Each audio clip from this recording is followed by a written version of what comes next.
കുട്ടികൾക്കും സുവർസാറാണ്. നമ്മളിന്ന് +2 say improvement എക്സാമിന് മാത്തമാറ്റിക്സ് നന്നേ ബുദ്ധിമുട്ടാണെന്നുള്ളത് എല്ലാവർക്കും അറിയാം. പക്ഷേ നമുക്ക് അതിൻ്റെ നിന്ന് 1 മാർക്കിൻ്റെ ചോദ്യങ്ങൾ കുട്ടികളാരും അത് കൂടുതലായിട്ട് ശ്രദ്ധിച്ചിട്ടില്ലായിരുന്നു. 1 മാർക്കിൻ്റെ എത്രത്തോളം ക്വസ്റ്റ്യൻ ഉണ്ടായിരുന്നു, അത് ശരിയാക്കിയാൽ തന്നെ നമുക്ക് ജയിക്കാനുള്ള സാധ്യത എന്തുമാത്രം ഉണ്ടെന്നുള്ളത് കൃത്യമായിട്ട് മനസ്സിലാക്കാം. ആരും അങ്ങനെ കൂടുതലായിട്ട് അത് ശ്രദ്ധിക്കാത്ത കാര്യമാണ്. പക്ഷേ നമ്മൾ ശ്രദ്ധിക്കുക, നല്ലപോലെ അതൊന്ന് ശ്രദ്ധിച്ച് മാർക്ക് കിട്ടിയാൽ നിങ്ങൾക്ക് വളരെ വേഗം ജയിക്കാനുള്ളത് കിട്ടും എന്നുള്ളതാണ്. പിന്നെ അവിടെ ഇവിടെയൊക്കെ എന്തെങ്കിലുമൊക്കെ ഒന്ന് എഴുതിയാൽ ഉറപ്പിക്കാം. പക്ഷേ നമുക്ക് എല്ലാം കൂടെ എഴുതി 1 മാർക്കിൻ്റെ കിട്ടുമെന്ന് ഞാൻ അവകാശപ്പെടുന്നില്ല. എന്നാലും നമുക്ക് കുറച്ചൊക്കെ ഓപ്ഷൻസുകൾ ഉള്ളതെന്ന് എത്തുന്നതൊക്കെ ശരിയാക്കി തന്നെ നമുക്ക് വേണമെങ്കിൽ ഒരുവിധം നല്ല മാർക്ക് അവിടെ നിന്ന് കിട്ടും. ഞാനൊന്ന് എളുപ്പം നിങ്ങൾ എന്തുമാത്രം എഴുതുമെന്ന് എനിക്കറിയില്ല. എന്നാലും ഞാൻ ആ 1 മാർക്ക് ക്വസ്റ്റ്യൻസുകൾ എന്തുമാത്രം ഉണ്ടെന്നുള്ളത് നിങ്ങളെ ഒന്ന് അറിയിക്കുകയാണ്. അതൊന്ന് എളുപ്പം ആൻസർ ചെയ്ത് തരികയാണ്. ഒത്തിരി ചെയ്യുന്നില്ല, ഇത്തിരി ഉള്ളല്ലോ, 1 മാർക്കിൻ്റെ ആയതുകൊണ്ട് എളുപ്പം തീരും. നമ്മുടെ ഫസ്റ്റ് ക്വസ്റ്റ്യനിലെ ഫസ്റ്റ് പാർട്ട്, ഒന്നാമത്തെ ക്വസ്റ്റ്യൻ്റെ ഒന്നാമത്തെ പാർട്ട് എന്ന് പറഞ്ഞാൽ അതൊരു റിഫ്ലെക്സീവ് റിലേഷൻ ആണെന്ന് പറഞ്ഞിട്ടുണ്ട്. ഓക്കെ, എന്നിട്ട് അവിടെ പറയുന്നത് B-A = K എന്നാണ്. റിഫ്ലെക്സീവ് റിലേഷൻ ആണെന്ന് പറഞ്ഞിട്ടുണ്ട്. B-A = K. അങ്ങനെയാണെങ്കിൽ കെയുടെ വാല്യൂ എത്ര എന്നാണ് ക്വസ്റ്റ്യൻ. അപ്പോൾ ഇവിടെ നമ്മുടെ ഓർഡേർഡ് പെയർ ആരാണ്? AB ആണ്. ഈ AB എന്ന് പറയുന്ന ഈ ഓർഡേർഡ് പെയർ നോക്കിക്കേ, ഒരു റിഫ്ലെക്സീവ് റിലേഷനെ ഡിനോട്ട് ചെയ്യുക എന്ന് പറഞ്ഞാൽ എയും ബിയും തമ്മിൽ ഈക്വലാണ് എന്നർത്ഥം. ഓക്കെ, അതാണ് റിഫ്ലെക്സീവ് റിലേഷൻ്റെ ഉദ്ദേശം. ആ ഓർഡേർഡ് പെയറിലെ 2 പേരും തുല്യം. അങ്ങനെ വരുമ്പോൾ B-A എന്ന് പറഞ്ഞാൽ എന്തായിരിക്കും കിട്ടുന്നത്? 2 പേരും ഈക്വൽ ഇല്ലയോ? എയും ബിയും ഈക്വൽ ആകുമ്പോൾ ബിയിൽ നിന്നും എ കുറച്ചാലും എയിൽ നിന്നും ബി കുറച്ചാലും എന്താ കിട്ടത്തുള്ളൂ? 0. അവർ കെ എന്നാണ്. അപ്പോൾ കെയുടെ വാല്യൂ ആരായിരിക്കുമെന്ന്? 0. ഇതാണ് നമ്മുടെ ഒന്നാമത്തെ ക്വസ്റ്റ്യൻ. ഓക്കെ, നെക്സ്റ്റ് നമുക്ക് വരുന്നത് മൂന്നാമത്തെ ചോദ്യത്തിലാണ് 1 മാർക്കിൻ്റെ വരുന്നത്. മൂന്നാമത്തെ ചോദ്യത്തിൽ ഒന്നാമത്തെ പാർട്ട് ഒരു സ്ക്വയർ മെട്രിക്സിൻ്റെ ഓർഡറിനെ തന്നിട്ട് അതിൻ്റെ നമ്പർ ഓഫ് എലമെൻസിനെ തന്നിട്ടുണ്ട്. ഒരു സ്ക്വയർ മെട്രിക്സിനുള്ളിലുള്ള നമ്പർ ഓഫ് എലമെൻസിനെ നമുക്ക് തന്നിട്ടുണ്ട്, കുറേ തന്നിട്ടുണ്ട്. അതിലേതാണ് സ്ക്വയർ മെട്രിക്സിനെ ഡിനോട്ട് ചെയ്യുന്നത്? പല നമ്പേഴ്സ് അവിടെ ഉണ്ടെങ്കിലും സ്ക്വയർ മെട്രിക്സിൻ്റെ എലമെൻസുകളുടെ എണ്ണം, ടോട്ടൽ എലമെൻസുകളുടെ എണ്ണം ഏതാണ് അതിനുള്ളിൽ ശരിയെന്നുള്ളതാണ്. അത് നമുക്ക് അവിടെ 36 എന്നുള്ളതാണ്. അതിൻ്റെ കാരണം √36 എത്രയാണ് മോനെ? 6 ആണ്. ഓക്കെ, എന്ന് പറഞ്ഞാൽ ഓർഡർ നമുക്ക് എന്താണ്? 6/6 ആണ് എന്നർത്ഥം. എന്ന് പറഞ്ഞാൽ 6 റോയും 6 കോളം ഉണ്ട് എന്നർത്ഥം. അത്രയും നോക്കിയാൽ മതി. അവിടെ ഒരു കംപ്ലീറ്റ് സ്ക്വയർ അല്ലെങ്കിൽ പെർഫെക്റ്റ് സ്ക്വയർ ആയിട്ടുള്ള നമ്പർ അല്ലെങ്കിൽ കറക്റ്റ് റൂട്ട് കിട്ടുന്ന നമ്പർ 36 ആണ്. അപ്പോൾ 36ൻ്റെ റൂട്ട് എത്രയാണ്? 6 ആണ്. മറ്റേ നമ്പറുകൾക്ക് ഒന്ന് ശ്രദ്ധിച്ചാൽ മതി. കറക്റ്റ് റൂട്ട് ഉള്ളതൊന്നുമല്ല, 18 ഉണ്ട്. 18-നൊക്കെ √18 ആൻസർ ഉണ്ടോ? പക്ഷേ √36 6 ഉണ്ട് കേട്ടോ. അപ്പോൾ ഇതാണ് അതിൻ്റെ ക്വസ്റ്റ്യൻ. അതിൻ്റെ ക്വസ്റ്റ്യൻ ആൻസർ വരുന്നത് 6 എന്നായിരുന്നു. എത്ര പേര് എഴുതിയെന്ന് അറിയില്ല. നാലാമത്തെ ക്വസ്റ്റ്യൻ്റെ ഒന്നാമത്തെ പാർട്ടിൽ limit x tends to a, limit x tends to a f(x) is continuous ആണെന്ന് പറഞ്ഞിട്ടുണ്ട്. അങ്ങനെയാണെങ്കിൽ ലിമിറ്റ് x ടെൻസ് ടു f(x)ൻ്റെ വാല്യൂ എത്രയാണെന്ന് ചോദിച്ചാൽ f(a) എന്നാണ് അർത്ഥം. ഓക്കെ, എന്ന് പറഞ്ഞാൽ അതാണ് അതിൻ്റെ ആൻസർ. എത്രത്തോളം അത് എഴുതിയെങ്കിൽ അതിൻ്റെ മാർക്ക് കിട്ടിയിരിക്കും. നെക്സ്റ്റ് ആറാമത്തെ ക്വസ്റ്റ്യൻ്റെ ഓപ്ഷൻസ് ഉള്ളതുകൊണ്ട് വേണമെങ്കിൽ എല്ലാവർക്കും ശരിയാക്കാം. അവിടെ integral x⁻n dxൻ്റെ answer എഴുതാനായിരുന്നു. x⁻n+1 / n+1. എനിക്ക് തോന്നുന്നു ഇതിൻ്റെ ആൻസർ എല്ലാവരും കറക്റ്റ് ആക്കിയിട്ടുണ്ടെന്ന് തോന്നുന്നു അല്ലേ? ഇതിൻ്റെ ഇൻ്റഗ്രൽ എല്ലാവരും പഠിച്ചിട്ടുള്ളതുകൊണ്ട് കുഴപ്പമില്ലായിരുന്നു. നെക്സ്റ്റ് ഏഴാമത്തെ ചോദ്യം, 0 0 0യും 2ഉം 2ഉം 2 ഇത് തമ്മിൽ ജോയിൻ ചെയ്യുമ്പോൾ കിട്ടുന്ന വെക്ടറിനെ കണ്ടുപിടിക്കാൻ ഇങ്ങനെ മൈനസ് ചെയ്താൽ മതി. നോക്കിയോണേ, ഇതിലെ വെക്ടർ. അപ്പം 2ൽ നിന്ന് തന്നെ ഈ ഫസ്റ്റിൽ നിന്നും ഈ ഫസ്റ്റിനെ കുറയ്ക്കണം. അപ്പം 2 - 0, അതിൻ്റെ ഇവിടെ i കൊടുക്കുക. അടുത്ത സെക്കൻഡിൽ നിന്ന് സെക്കൻഡ് മൈനസ് ചെയ്താലും അത് തന്നെ 2 - 0 j. തേർഡിൽ നിന്നും തേർഡ് മൈനസ് ചെയ്യുമ്പോൾ k കൊടുക്കണം കേട്ടോ. നമ്മളതൊക്കെ ചെയ്തോളൂ. അപ്പോൾ ഫസ്റ്റിൽ നിന്ന് ഫസ്റ്റ് മൈനസ് ചെയ്യുക i, സെക്കൻഡിൽ നിന്ന് സെക്കൻഡ് മൈനസ് ചെയ്യുക j, തേർഡിൽ നിന്നും തേർഡ് മൈനസ് ചെയ്യുക. ആൻസർ വരുമ്പോൾ 2i + 2j + 2k. ഇത് എത്രത്തോളം എഴുതിയായിരുന്നു? കമൻറ്റ് ചെയ്തേരെ. ഓക്കെ, നെക്സ്റ്റ് വരുന്നത് എട്ടാമത്തെ ചോദ്യമാണ്. എട്ടാമത്തെ ചോദ്യത്തിൽ പറഞ്ഞു തരുന്നത് P(a) ∗ B യുടെ വാല്യൂവിനെ കണ്ടുപിടിക്കാനാണ്.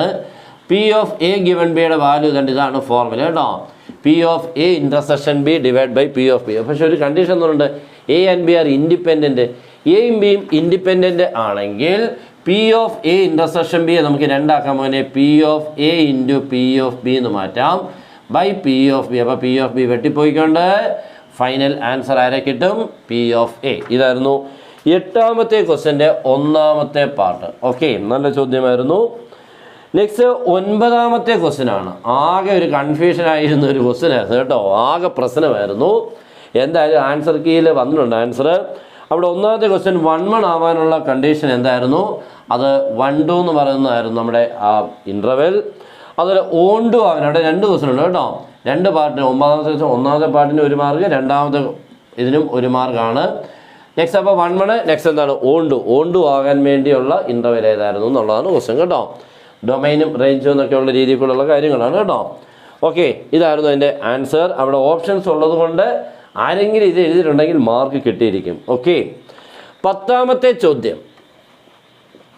10ാമത്തെ ചോദ്യത്തിൽ 1ാമത്തെ പാർട്ട് A+B സ്ക്യൂ സിമെട്രിക് ആവാനുള്ള കണ്ടീഷൻ എന്താണ്? ഒരു മെട്രിക്സ് ഇപ്പോൾ എ സ്ക്യൂ സിമെട്രിക് ആണെങ്കിൽ A transpose equal to -i. ഇതാണ്. അപ്പോൾ എ സിമെട്രിക് ആവന ഇവിടെ നമുക്ക് എ അല്ല മോനെ A+B സിമെട്രിക് ആവണം, സ്ക്യൂ സിമെട്രിക് ആവണം. അപ്പോൾ A+B സ്ക്യൂ സിമെട്രിക് ആകണമെങ്കിൽ A+B whole transpose equal to A+B തന്നെ കിട്ടണം. പുറത്ത് എന്ത് വരണം മോനെ? മൈനസ് വരണം. ഓക്കെ, അതാണ് condition. A+B whole transpose equal to A+B തന്നെ കിട്ടണം. പുറത്ത് എന്ത് വരണം മോനെ? മൈനസ്. ക്യൂ ആയതുകൊണ്ട് കേട്ടോ.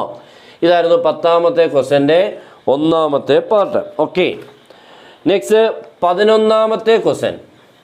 11ാമത്തെ ക്വസ്റ്റ്യൻ്റെ 1ാമത്തെ പാർട്ട്. അവിടെ ഒരു ഗ്രാഫൊക്കെ തന്നിട്ടുണ്ട്. അവിടെ നമുക്ക് മാക്സിമം മിനിമം എന്നുള്ളതാണ്. അവിടെ പോയിൻ്റ് ഓഫ് ഇൻഫ്ലക്ഷനാണ്. അത് ഏതിലാണ്? ആ 4 എന്ന് പറഞ്ഞ പോയിന്റിൽ കേട്ടോ. Next 12ാമത്തെ question. 12ാമത്തെ ക്വസ്റ്റ്യനിൽ ഏരിയയുടെ ഫോർമുല എഴുതാനാണ്. അവിടെ ഒരു ഷെയ്ഡിങ് പോർഷനൊക്കെ ഉണ്ടല്ലോ അല്ലേ? ഷെയ്ഡിങ് പോർഷനൊക്കെ തന്നിട്ടുണ്ടായിരുന്നു. ഇങ്ങനെ എന്നിട്ട് ഇതിൻ്റെ ഉണ്ടല്ലോ ഇങ്ങനെ ഇല്ല ഏരിയ. അപ്പോൾ ഇവിടെ f(x) ഉണ്ട്. ഇതിൻ്റെ ഏരിയ കണ്ടുപിടിക്കുക എന്ന് പറഞ്ഞാൽ integral a to b f(x) dx. അത്രേ ഉള്ളൂ, അത്ര എഴുതിയാൽ മതി. അതിന് പക്ഷേ എഴുതണ്ടേ ഇല്ലേ? തോന്നണ്ടായോ? ഓ ശരി, ഓക്കെ. നെക്സ്റ്റ് വരുന്നത് 13ാമത്തെ ക്വസ്റ്റ്യൻ ആണ്. എനിക്ക് തോന്നുന്നു 13ാമത്തെ ക്വസ്റ്റ്യൻ 1ാമത്തെ പാർട്ടും ഒക്കെ ശരിയായി കാണും. 1 മാർക്കാണ്. ഓർഡറും ഡിഗ്രി എഴുതാനാണ്. ഓർഡർ 2 ആണ്, ഡിഗ്രി 1 ആണ് കേട്ടോ. ഇതായിരുന്നു എൻ്റെ ക്വസ്റ്റ്യൻ ആൻസർ. Order 2, degree 1. 14ാമത്തെ ക്വസ്റ്റ്യൻ. 14ാമത്തെ ക്വസ്റ്റ്യനിൽ അവിടെ AX ഈക്വൽ ടു B എന്ന് പറയുന്നൊരു ഓപ്ഷൻ എഴുതാണ്. AX ഈക്വൽ എത്രയാണ്? B. അവിടെ മെട്രിക്സ് ഇങ്ങനെ എഴുതിയാൽ മതി.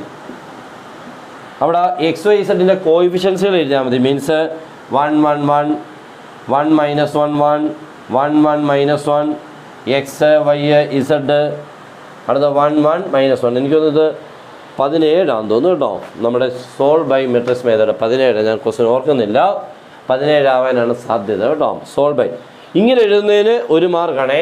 AX ഈക്വൽ ടു B എന്ന് എഴുതുന്നതിനാണ്. നമ്മുടെ മെട്രിക്സ് മെത്തേഡ് ഉണ്ടല്ലോ സോൾവ്, അതിൻ്റെ ക്വസ്റ്റ്യൻ ആയിരുന്നു. അതൊക്കെ. നെക്സ്റ്റ് 18ാമത്തെ ക്വസ്റ്റ്യൻ. 18ാമത്തേലെ 1. 18ാമത്തേലെ 1ാമത്തെ ക്വസ്റ്റ്യന് y equal to cos √x ആയിരുന്നു.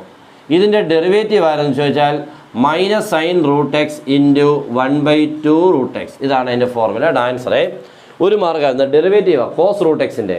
കോസിൻ്റെ അറിയാം -sin. cos √x-ൻ്റെ -sin√x ഇൻറ്റു √x-ൻ്റെ 1/2 √x. ഓക്കെ, അതായിരുന്നു 18ാമത്തെ 1ാമത്തെ പാർട്ട്. നെക്സ്റ്റ് 19ാമത്തെ ഇച്ചിരി പാടായിരുന്നു. ആരും അങ്ങനെ എളുപ്പം എഴുതാൻ സാധ്യതയില്ല. നിങ്ങൾ എഴുതിയിട്ടുണ്ടെങ്കിൽ ചിലപ്പോൾ തെറ്റാൻ സാധ്യതയുണ്ട്. Integral e⁻x into sin x minus cos x ആണ് കേട്ടോ. sin x minus cos x. Integral e⁻x into sin x minus cos x-ൻ്റെ answer e⁻x into minus cos x എന്നാണ് എൻ്റെ ആൻസർ കേട്ടോ. ഇത്രേ ഉള്ളായിരുന്നു. എന്ന് പറഞ്ഞാൽ ഇതിൽ ഒരാൾ മറ്റൊരാളുടെ ഡെറിവേറ്റീവാണ്. sin x-ൻ്റെ ഡെറിവേറ്റീവ് അല്ല minus cos x. But minus cos x-ൻ്റെ ഡെറിവേറ്റീവാണ് sin x minus cos x-ൻ്റെ. അപ്പോൾ ആൻസർ വരുമ്പോൾ e⁻x into minus cos x ആണ്. ഓക്കെ, അങ്ങനെ 1 മാർക്കെല്ലാം തീർന്നു. ഇത് നമ്മുടെ ഞാനിപ്പോൾ എഴുതിയ 19ാമത്തെ ക്വസ്റ്റ്യൻ 1ാമത്തെ പാർട്ടാണ്. ഇത്രയുണ്ട്. എനിക്ക് തോന്നുന്നു ഏകദേശം ഒരു 15 മാർക്ക്. 1 മാർക്കിൻ്റെ 15 ക്വസ്റ്റ്യൻസ് മീൻസ് 15 മാർക്ക് കിട്ടുക. അപ്പോൾ 2 4 6 8 10 12 14 മാർക്കുകളുണ്ട് കേട്ടോ. 3, 5, 8, 8, 3, 14 മാർക്കുകളുണ്ട്. 1 മാർക്ക് എന്താ പോരായോ? 1 മാർക്കിൻ്റെ തന്നെ എഴുതിയാൽ 14 മാർക്ക്. എന്നാലും പോട്ടെ, ഒരു 8 മാർക്ക് ഒപ്പിക്കാമല്ലോ.